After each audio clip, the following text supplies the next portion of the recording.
Hello, everyone. This is Diane Zimmerman, the Powerful Biz Woman. Thank you so much for tuning into the Ultimate Business Conversation with the Powerful Biz Woman and Grown Woman. I am so excited to be on today. We are using the new platform because we have been having difficulty with Facebook being able to go live. So what we're doing now is we're promoting and pumping up our YouTube page. So for now on, we will be doing our lives from YouTube. So you're going to have to subscribe to our YouTube page in order to see our lives. But we will still be posting our lives replays in our Facebook groups, the Ultimate Biz Leaders and CYA, Cover Your Assets, and also on my personal page. So we'll still be able to post them, but if you want to see us live, you have to go to bit.ly/YouTube UBC and subscribe to our page so that you can see us live. And also, when you subscribe to YouTube, you will be able to, look at them whenever you're ready. They're right there. We are really working on making our YouTube channel a very business educational channel for aspiring entrepreneurs and seasoned entrepreneurs who want to learn how to cover your assets while in business and how to bankrupt-proof your biz, and also who want to learn how to legally and financially protect your business and how to make sure your business is built on a strong legal and financial foundation. And so today, our topic today, what we are going to be talking about is 5 simple steps to critiquing your business growth and progress. We are working on our third quarter. Third quarter has started July, August, and September. So every quarter, I believe 4 times a year, you should be taking evaluation and looking at your business. And one thing that I have done is I have bought this journey journal by Ree Williams. She creates this journey journal where you buy, it's a journey journal, business journal that helps you critique your business 4 times a year. So it's 4 quarters. So we're working on the third quarter. I will be getting my third quarter inserts this week. And what I do is I go ahead and I plan out what I'm going to do for the next 3 months when it comes to social media content, how to attract paying customers, what products and services we're going to promote, and how to promote those products and services. So you should always be ready to critique your business every 4 quarters. So the first simple step I would give you is get a journal. Get a journal where you can critique your business every quarter, every 3 months, 4 times a year. And I strongly recommend Ree Williams' Journey Journal because it's a good book and it's very helpful for me. It helped me grow my business. So it's this 2021 quarter 2 business building journey journal. So this was April, May, and June. So I'm going to get the third quarter, July, August, and September. And this book is really helpful. This journal is really helpful. If you don't like that one, find someone who has a journal similar to that. And in her journals, you have to you have to write out your social media content for the next 3 months. You have to project your finances for the next 3 months. You have to look at how your business did every month, like a reflection at the end of each month. You reflect on how you did with your business. A journey journal is very helpful.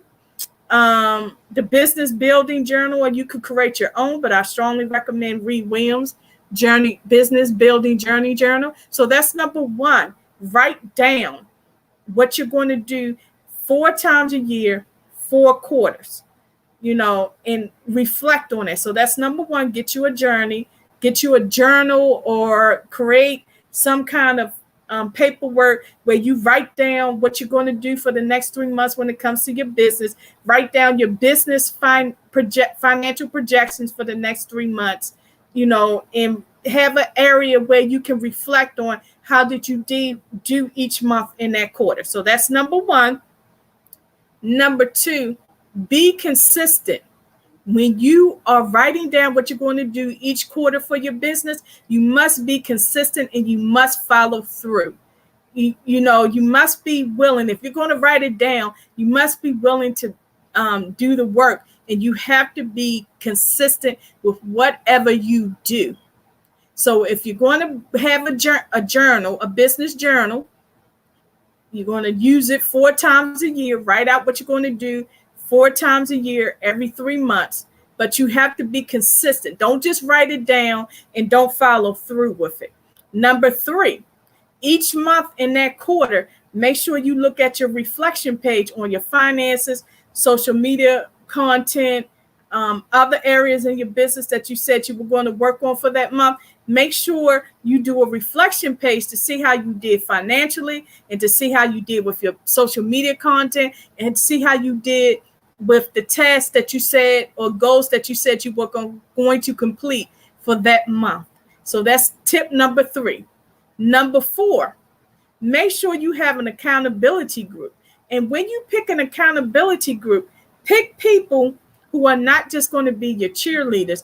Pick individuals who are going to hold you accountable and let you know when you have done something wrong, let you know when you may have made a mistake, let you know that maybe this idea is not a good idea for your business, or if it's a good idea, maybe instead of do it this way, why don't you try it that way? So make sure you have an accountability group. And also for your business, have an advisory board, so that every few quarters you meet and you tell them what you're going to do with that advisory board, and they will let you know, well, maybe that wouldn't work. Maybe that's unrealistic. Let's try this instead. Because advisory board is a board of other entrepreneurs who have similar businesses or don't have similar businesses as yours, but they advise you when it comes to your business. They help you make strategic decisions that will help you reach those ideal customers, help you reach your financial projections for the next 3 months or every quarter that you're doing it. So you want to pick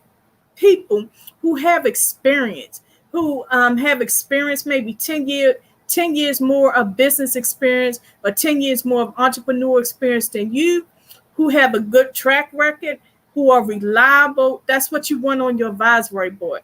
And number 5, once you sit down with your accountability partners and your advisory board, and they give you some suggestions when it comes to your business growth and progress, follow through with that.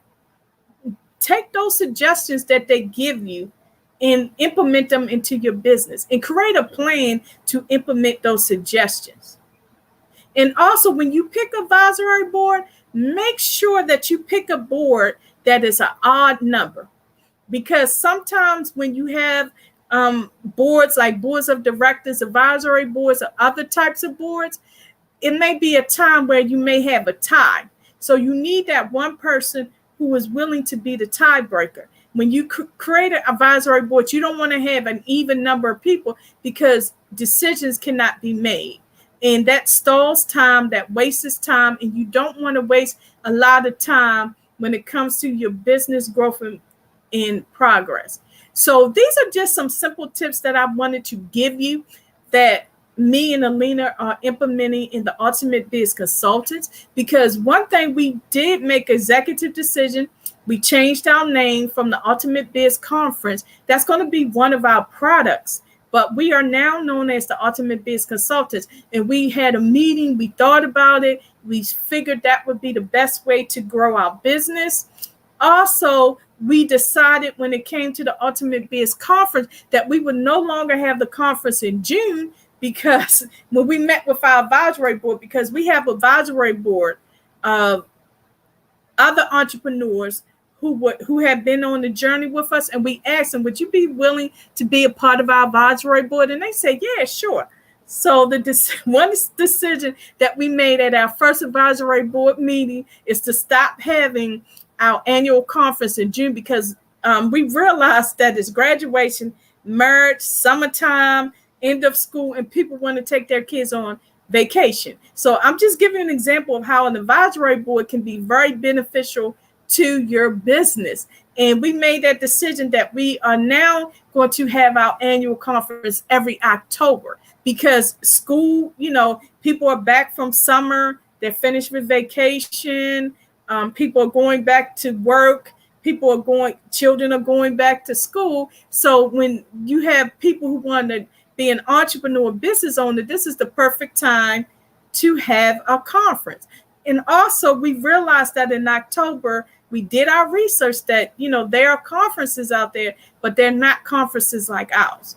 And another thing that we made a decision with our advisory board is that we have agreed that every time we do our conference to send a thank you gift, like a postcard or something, to our speakers, to our sponsors, and to our attendees. And also follow up with a survey, because that's another important thing we realized, that how can we do better making UBC conference more exciting to everybody, make it more interesting, make it something where people want to attend. So we've decided to do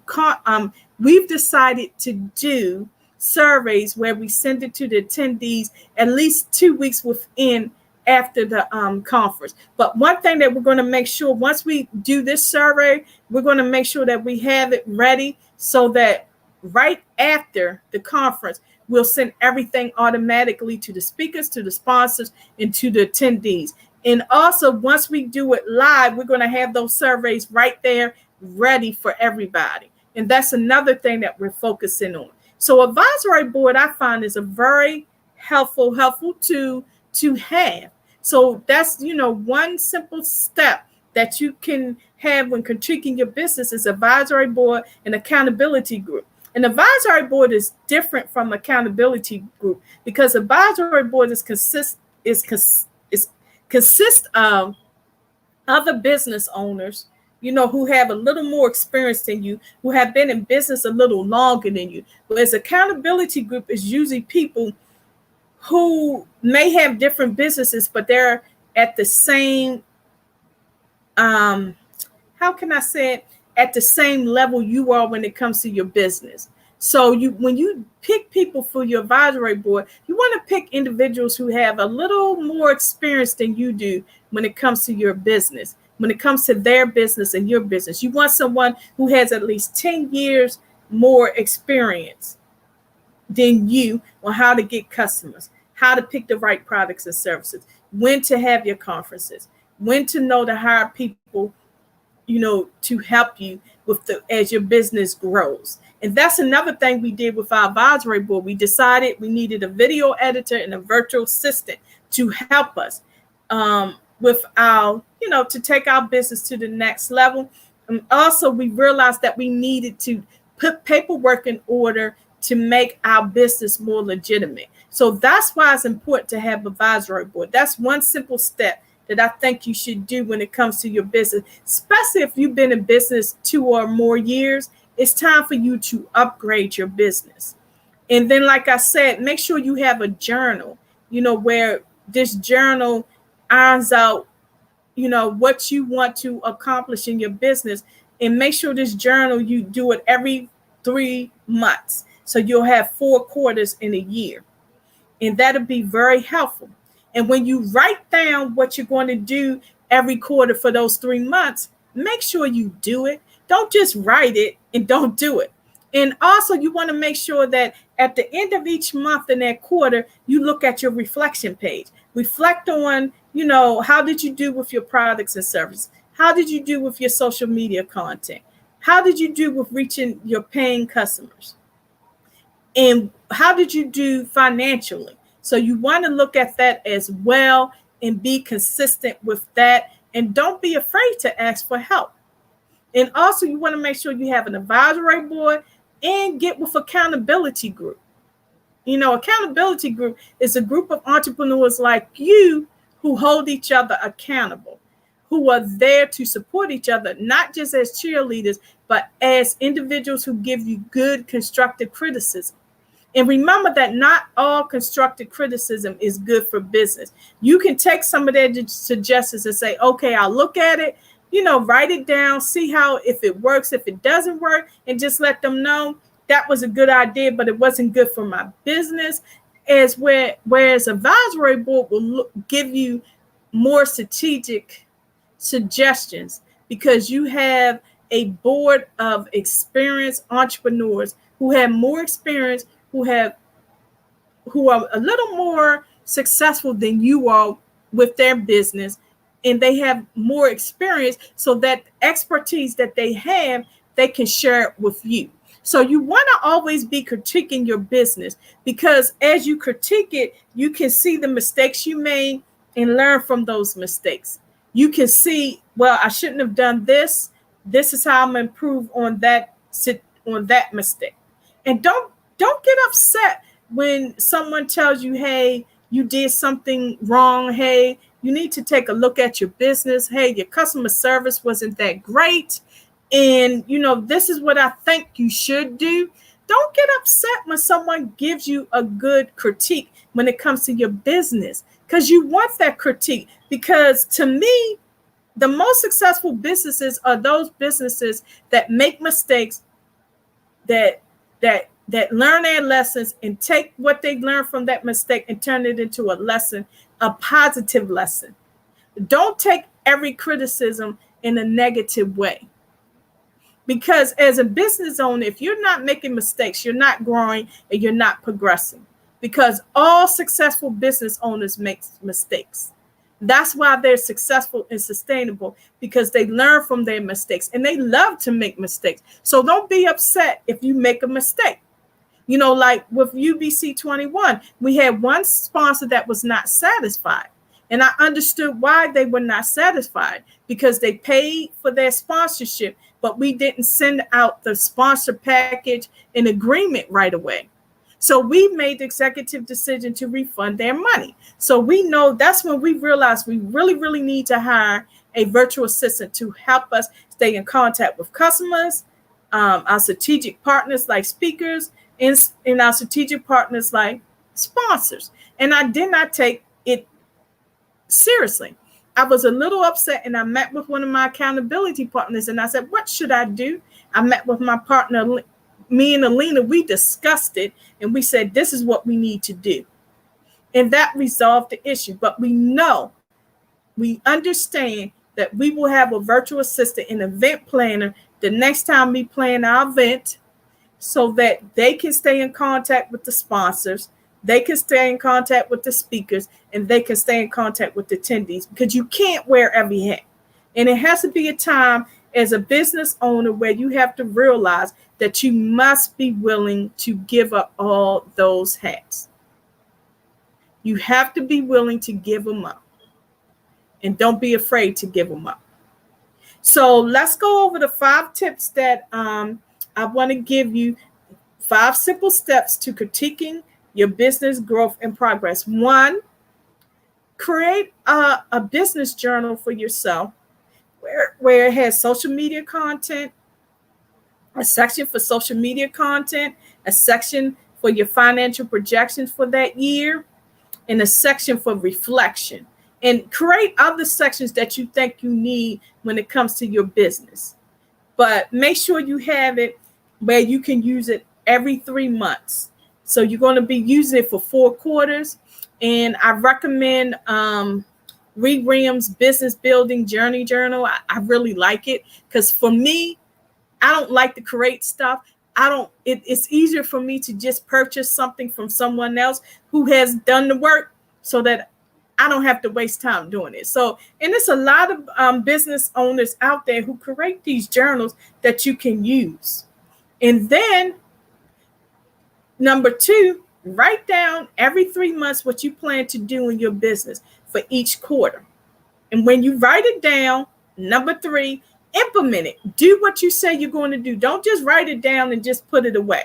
And also, every month in that quarter, look at your reflection page and find out, what did you do good, what you need to work on.